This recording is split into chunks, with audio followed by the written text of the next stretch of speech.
옛날에 멸종된 동물들은 이상하게 생긴 동물들이 많죠. 그래서 그렇게 특이한 형태가 도대체 어떤 기능을 했는지 궁금하지 않을 수 없습니다. 이러한 분야를 연구하는 것을 우리가 펑셔널 몰폴로지, 기능 형태학이라고 얘기를 해요. 많은 생물들을 보게 되면은 그 생긴 형태들이 그 환경에 맞게끔 아주 잘 기능을 하는 것을 알 수가 있어요. 눈이 두 개고, 또 대부분 사족 동물들은 앞발이 두 개고 뒷발이 두 개입니다. 최적의 상태로 형태가 진화되어 온 거죠. 이 얘기는 뭐냐 그러면 자연 선택이 오랜 기간 작용해서 환경에 맞게 동물이 최상의 형태를 갖게 됐다고 볼 수 있겠습니다. 서로 다른 동물인데 예를 들면은 산호나 이메페류나 아니면 또 완종류라고 하는 동물들이 이렇게 필터 피딩을 하거든요. 그래서 이렇게 위에 둥그렇게 열렸고 거기서 이제 어떤 그 먹이를 캡처하는 그런 구조들이 있어서 먹이를 먹게 되겠습니다. 그래서 이렇게 완전히 다른 동물인데도 비슷한 형태를 가졌죠. 이거는 그 환경에 잘 적응하기 위해서 이런 형태를 가진 것이라고 볼 수 있겠습니다. 그래서 이런 형태하고 그리고 기능하고의 상관관계를 정확하게 알기 위해서 우리가 수행하는 방법에는 세 가지가 있는데 첫 번째 방법은 뭐냐 그러면 바이오메카닉스, 생체역학입니다. 이거는 이제 현생 생물을 연구하시는 분들이 많이 하는데요. 현생 생물들을 어떤 밀폐된 공간에서 박쥐 같은 것을 날려보고 걔들이 날갯짓을 할 때 어느 쪽에 바람이 많이 받고 어느 쪽에 바람이 덜 받는지, 그리고 이 방향을 틀 때 어느 쪽에 이런 공기 흐름이 생기는지 이런 것들을 다 촬영을 하죠. 그걸 이제 윈드 터널이라고 그래요. 뭐 이런 실험실도 있고 트레이드 밀이라고 그러는데 거기에 동물을 올려서 걷게 하는 겁니다. 그리고 거기에 엑스레이를 찍어서 얘가 걷는 동안에 어느 관절이 어떻게 움직이는지 이런 것들을 관찰을 하죠. 그렇지만 이러한 방법은 이제 살아있는 동물에서만 해당이 되고요. 그렇다면 우리가 살아있지 않은 화석 동물, 그러니까 멸종된 동물 이런 것들은 어떤 기능과 형태가 연관이 있을까를 연구를 해야 되겠죠. 그래서 그 두 가지 방법이 있습니다. 하나는 이제 이론적으로 형태들을 다 우리가 수학적으로 생각을 해보는 거예요. 그래서 뭐 어떤 파라미터를 세 개를 넣어서 길이나 뭐 여기서 축에서 얼마나큼 떨어졌는지, 뭐 또 연체동물 같은 경우에는 입구가 얼마나 큰지 이런 것들을 가장 적은 값, 가장 높은 값을 놓고 조합을 해보는 거죠. 그런데 이렇게 모든 이론적인 형태가 사실은 생물로 나타난 적은 없어요. 그 이야기는 뭐냐 그러면은 이런 특이한 완전히 이론적인 형태가 모두 존재할 수는 없다는 거죠. 그래서 이러한 그 제한적인 형태하고 그리고 화석 생물에 있어서 이제 현생 생물과 비교를 통해서 이렇게 멸종된 특이한 생물의 형태를 얘네들이 어떤 기능을 했는지 이런 것들을 유추해 볼 수가 있습니다. 공룡 다리하고 다음에 새의 다리를 보게 되면 우리는 대퇴골 길이하고 다음에 아래 다리뼈인 이제 정강이뼈하고 그리고 발바닥 뼈하고 이 세 가지의 파라미터를 넣고 모든 동물들, 특히 공룡으로부터 새까지 모든 그 생물들의 이 길이를 비교를 해보면은 특이하게도 이게 어떤 한 곳에 이렇게 집중이 됩니다. 뭐 극단적으로 대퇴골은 요만하고 다음에 뭐 정강이 뼈는 이만하고 다음에 발바닥 뼈는 요만하고 이런 동물이 없다는 거죠. 그런 특이한 구조를 가진 다리는 걸을 수도 없고 뛸 수도 없는 거죠. 그래서 기능을 하기 위해서는 항상 그런 어떤 그 적당한 그 비율이 있어야 되는 거죠. 그래서 예를 들면 이런 겁니다. 그래서 이러한 기능적인 형태는 그 환경과 밀접한 관계가 있어요. 말 같은 경우에는 앞발의 발바닥 뼈가 발가락보다도 훨씬 깁니다. 반면에 우리 사람은 손바닥 뼈보다 손가락 길이가 더 길어요. 이 이유는 뭐냐 그러면은 말 같은 경우에는 오픈된 환경에서 빨리 뛰기 위해서 발가락이 길면은 뛰는데 불편하죠. 그래서 말 같은 경우는 발가락이 줄어서 말굽이 하나로 줄어들어 있고요. 반면에 우리처럼 이제 사람이나 영장류 같은 동물들은 손가락으로 뭘 잡을 수 있어야 하기 때문에 손가락이 길어야 하는 거죠. 그리고 이제 대퇴골 같은 거, 뒷다리 같은 경우도 비율이 특이해요. 그래서 대퇴골이 발바닥 길이보다도 훨씬 길면은 천천히 움직이는 동물입니다. 반면에 대퇴골 길이에 비해서 발바닥 길이가 길면은 빨리 뛰는 동물이에요. 그래서 공룡 같은 경우에도 대퇴골 길이에 비해서 발바닥 길이가 길면은 얘네들은 날렵한 공룡이구나.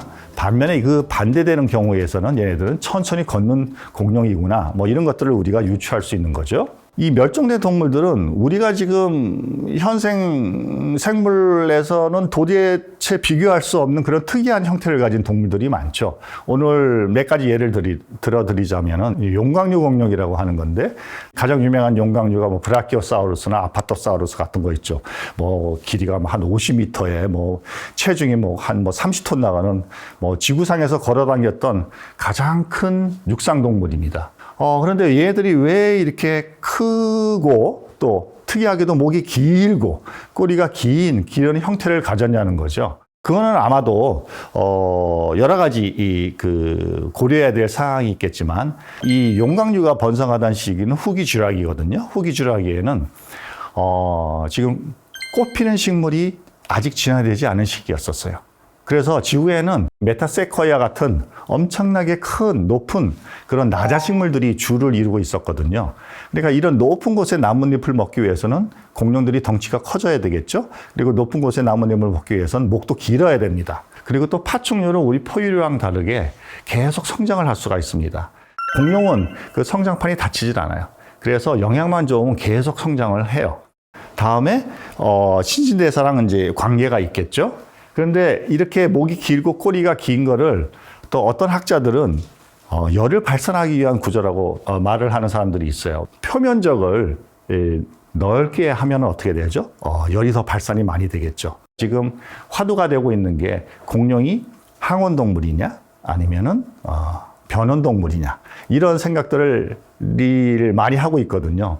그래서 새가 공룡으로부터 진화되어 나왔기 때문에 어느 순간에는 온열성을 가졌을 것 같아요. 그렇지만 이렇게 거대한 용광류 공룡이 피가 뜨거운 그런 그 항온동물이었으면 어땠을까 하는 거죠. 지금 지구상에서 가장 큰 그 육상 포유류가 코끼리입니다. 우리는 이제 그 항온동물들은 열을 몸에서 발산해야 되기 때문에 많이 먹어야 돼요. 아프리카 코끼리는 하루 종일 먹죠. 코끼리는 또 털도 없어요. 왜냐하면 털이 있으면 몸이 더워지니까 털도 거의 없고, 다음에 하루 종일 뭐 하죠? 귀를 펄럭펄럭 하면서 자기 체온을 시킵니다. 그런데 만약에 이렇게 코끼리보다 20배나 더 무게가 나가는 이런 거대한 목 긴 공룡이 만약에 온열동물이었다 그러면은 얘는 아마 더워서 죽었을 거예요. 그러니까 하루 종일 먹어도 굶어 죽었을 거예요. 그래서 아마도 변온동물이라고 생각을 하고 있고요. 그리고 덩치가 어느 정도 커지게 되면은 자기 체온을 일정하게 유지를 할 수 있습니다. 자이겐토덤이라고 그러거든요. 덩치가 커지면은 주위 환경에 영향을 받지 않아요. 다음에 근데 생물이 성장하는 데는 여러 가지 방법이 있는데 크게 두 가지가 방법이 있습니다. 형태가, 길이가 계속 일정한 속도로 이렇게 변하는 겁니다. 뭐 대부분 이제 물고기나 다음에 뭐 이런 도마뱀 같은 것들이 형태만 커지죠. 반면에 이제 고등한 생물인 같은 경우에는 그런 식으로 성장하지 않고 어떤 부분은 커지고 어떤 부분은 덜 자라고, 이런 상황이 벌어져요. 우리 대표적인 것이 우리 인간인데요. 우리는 어렸을 땐 아기들이 머리가 몸에 비해서 크죠. 반면에 우리가 성장을 하면서 점점 몸은 빨리 자라는 반면에 머리는 크게 자라지 않아요. 그래서 이것은 어떤 문제를 이야기를 하냐 그러면은, 우리가 어떤 생물이 길이가 2배가 됐을 때, 길이는 단순히 2배가 되지만 그 체적은 2분의 3배가 돼요. 그 얘기는 뭐냐 그러면은, 길이가 2배 길어지면 몸무게는 8배나 늘어난다는 얘기예요. 그러니까 하중이 커진다는 얘기예요. 그래서 이렇게 그 상대적 성장을 할 수밖에 없어요. 예를 들면은 같은 사족 동물인데도 그 다람쥐 같은 경우에는 막 나무 위를 깡충깡충 이렇게 거의 날아다니시피 굉장히 재빠르잖아요. 근데 반면에 코끼리 같은 경우에는 발을 동시에 지면에서 뗄 수가 없어요. 몸무게가 무겁기 때문에. 그래서 성장을 하면서 중요한 거는 체중이 엄청나게 많이 커지기 때문에 여러 가지 제약이 일어나게 되는 거죠. 그래서 우리가 뭐 어떤 공상 과학 영화나 이런 데 보면은 뭐 집채만한 거미가 나와가지고 사람을 막 습격하고 이러는 건데, 그거는 불가능한 거죠. 왜냐 그러면은 그 엄청난 몸무게를 거미가 그 가느다란 다리로 몸무게를 지탱을 할 수가 없는 거예요. 공룡이 이제 성장을 하면데 다리 길이는 2배가 되는데 거기에 맞게끔 체중은 더 확 늘어난다고 그랬죠. 그러면 그 체중을 지탱하게 하기 위해서는 어떻게 해야 될까요? 그 다리가 훨씬 더 커져야 됩니다. 거기 있는 근육이 훨씬 더 커져야 돼요. 주라기 공원에서 제1편에서 티라노사우루스가 막 집차를 쫓아오는 그런 장면을 기억하실 거예요. 그런데 이거는 사실이 아니에요. 그만큼 한 6톤 나가는 티라노사우루스가 시속 60km로 달리는 집차를 쫓아갈 수가 없어요. 왜냐 그러면은 그렇게 되기 위해서는 그 티라노사가 지금의 그 상태의 다리보다도 2배는 커져야 됩니다. 근육이. 예, 그래서 최근 조사에 의하면은 티라노사우루스는 시속 약 한 18km 정도를 뛸 수 있는 게 최대예요. 그러니까 걸었을 땐 시속 한 4km를 걷죠. 그런데 우리 같은 경우에는 빨리 뛰면 한 시속 36km는 뛸 수 있어요. 그 얘기는 뭐냐 그러면은 주라기 공원에서 나오는 것처럼 커다란 티라노사우루스가 막 뛰어온다, 우리를 쫓아온다 그러면은 우리가 재빨리 달리면은 잡아먹히지 않고 살 수 있다는 의미거든요. 그래서 이런 것들은 과학으로 우리가 증명을 해야 되는 거죠. 그리고 또 목긴 공룡이 목도 길지만 꼬리가 굉장히 길어요. 그 이유는 뭐냐 그러면 이제 긴 목과 꼬리가 이제 밸런스를 이루기 위해서 이제 꼬리도 긴데, 그다음에 이 긴 꼬리로 어떤 기능을 했을까, 어떤 역할을 했을까 궁금하잖아요. 그래서 과학자들이 실험을 했어요. 그래서 아파토사우루스의 꼬리를 실제로 만들어 가지고요, 그거를 휘둘러 봤거든요. 그런데 이 꼬리가 확 휘둘러질 때 채찍처럼 시속 1300km의 속도로 움직일 수가 있어요. 만약에 포식자가 달려들었을 때 이런 꼬리를 탁 치면서 나한테 접근하지 마라, 이런 용도로 쓰지 않았을까, 이런 주장도 있고요.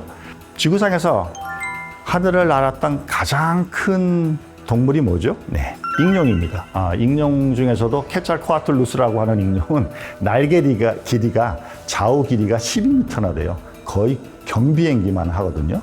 그러면 이렇게 거대한 생물이 실제로 날 수 있을까 궁금하잖아요. 예.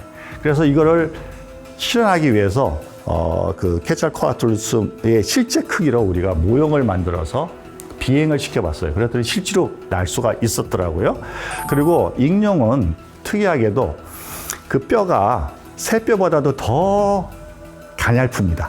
속이 비어있는 진짜 종이가장 같은 그런 뼈로 구성이 되어 있거든요. 그래서 중력을 그렇게 이길 수 있는 거고요. 그리고 익룡에는 굉장히 종류가 많았어요. 그 다양한 익룡들의 날개 폭과 길이를 과학자들이 다 조사를 해가지고 현재 다양한 새의 기록에 익룡의 기록을 오버랩 시킵니다. 그러면은 이런 형태의 익룡들은 솔개처럼 하늘을 높게 나는 익룡이구나. 또 이런 날개를 가진 익룡들은 바다 위에서 활공하면서 물고기를 잡는 익룡이구나. 이런 것들을 우리가 분석해낼 수 있는 거죠. 그리고 과거에 항상 궁금했던 것이 이거였었거든요. 익룡들이 그러면 또 어떻게 하늘을 날아올 수 있었겠느냐. 새 중에서 가장 큰 새가 알바트로스죠. 알바트로스들은 몸무게가 무거워가지고 이륙을 할 때 어떻게 하죠? 비행기처럼 막 앞으로 뜹니다. 뛰다가 이렇게 하늘을 오르거든요. 그렇다면 이런 알바트로스보다도 한 10배나 더 큰 익룡이 어떻게 날랐을까, 처음에. 이런 고민들을 많이 했거든요. 근데 최근 연구에 의하면은 얘네들은 어떻게 날았냐 그러면은 이제 익룡들은 땅에 내려앉으면 이제 사족보행을 하거든요. 그리고 상체가 굉장히 무거워요. 그리고 앞발도 훨씬 길고요. 뒷발은 잘 발달이 안 됐습니다. 그래서 앞발을 땅에다 들이고 이 그네처럼 앞발로 이렇게 뒤를 이렇게 띄워요. 띄워가지고 몸을 구부린 다음에 팔을 쭉 펴면서 하늘을 날아올라요. 그걸 우리가 폴 볼티드 그 플라이시라고 하거든요. 그러니까 구부렸다가 다음에 이 앞발을 치면서 공중근해 하듯이 이렇게 하늘을 날아오르는 그런 방법까지 발견이 됐어요. 그 외에 또 실제로 우리가 궁금해하는 것이 이런 거죠. 악어의 무는 힘이 얼마나 됐을까? 이것들을 우리가 이렇게 센서를 갖다 대고 악어한테 직접 물려보면 되죠. 그렇지만 이제 이미 멸종한 티라노사우루스의 무는 힘은 얼마나 됐을까? 이런 것들을 우리가 계산을 할 수 있는 거죠. 그러면은 티라노사우루스 모형을 만들어서 실제로 물려보는 거예요. 이렇게 해보면은 티라노사우루스의 무는 힘은 악어가 무는 힘보다 8배나 더 셌어요. 그리고 최근에는 이제 FEA 분석이라고 해서 금속에서 어느 쪽에 힘을 줬을 때 어느 쪽에 많은 스트레인을 받느냐 이런 것들을 컴퓨터로 해가지고 밝혀내는 거거든요. 그래서 공룡의 골격을 만들어서 그 골격에서 이쪽에 힘을 줬을 때 물었을 때 어느 쪽에 머리뼈에 어느 부분에 힘이 제일 많이 받는지 뭐 이런 것들을 분석하기도 하고요. 특이한 공룡 중에 하나가 이제 파라사우루로푸스라고 하는 공룡입니다. 이제 오리주둥이 공룡인데 머리 뒤에 이렇게 커다랗게 긴 관이 있는데 과거에 이 특이한 구조가 도대체 뭐 무슨 역할을 했을까? 그래서 옛날 사람들이 이게 아마 스노클 작용을 했을 것이다. 공룡들이 물속에 살았다고 생각을 했거든요. 공기를 호흡했을 것이라고 이제 이런 주장을 했었는데, 이것은 이제 뭐 사실이 아닌 것으로 판결이 났죠. 왜냐하면 그 골주 끝이 막혀 있거든요. 그러다가 1980년에 이제 데이브 와이즈샘플이라는 한 학자가 어떤 실험을 했냐 그러면은 그 커다란 관을 파이프를 만들어 가지고 불어봤어요. 소리를 내봤더니 굉장히 저음의 소리가 쭉 난 거예요. 아마도 소리를 내는 역할을 했다는 거죠. 낮은 저음은 굉장히 이런 초식동물, 초식공룡들한테는 유리합니다. 왜냐 그러면 소리가 낮게 나게 되면은 그 소스가 어딘지 잘 몰라요. 대신 또 소리는 멀리 갑니다. 반면에 소프라노 소리 같은 경우에는 날카로운 소리는 바로 그 소리의 지점이 어딘지 바로 알아챌 수 있을 뿐더러 그 소리가 멀리 가지 않거든요. 그래서 아마도 공룡 시대에는 이렇게 조용하지는 않았을 거예요. 그래서 사실 멸종된 동물의 어떤 특이한 형태가 어떤 기능을 했는지 알아내기는 쉽지 않아요. 그래서 이런 것들을 굉장히 우리가 여러 가지 실험을 통해서 과학적으로 밝히는 노력들을 계속하고 있죠. 그래서 공룡의 생태를 이런 거를 밝히기 위해서는 굉장히 많은 과학적인 그런 실험과 그리고 생각이 필요하다. 이런 생각이 듭니다. 공룡의 특이한 형태들이 어떻게 기능을 했을까? 이런 것들을 밝히기 위해서 고생물학자들이 어떻게 노력을 하는가? 뭐 이런 거에 대해서 말씀을 드렸습니다.